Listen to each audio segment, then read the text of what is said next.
Yaxshi paschalar bilan chiqyapti jamoa. Uzatma kirsa bo'ladi va uzatma, top darvoza to'g'rida. Tan olaylik, mana shu 3 daqiqada Neftchi bitta gol tugul, yana bittasiga ham haqli va oxir oqibat urdi o'sha golini.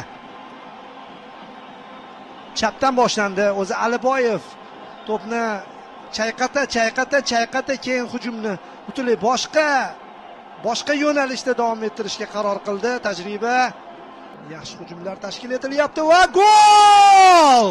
Yorib tashlashdi hujumni do'stlar. Bu kombinatsiya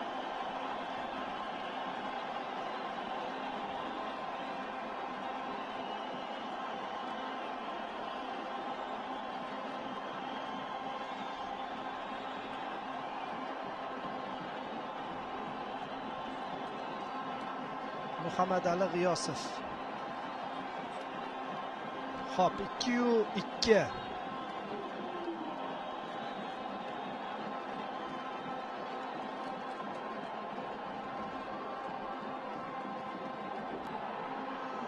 Super! Snagashibательный derdi rus sharhlovchilari bo'lganda. Marushich javob berdi menimcha Azim Ahmedov. Farg'ona ahli butunlay bayramni boshlab yubordi.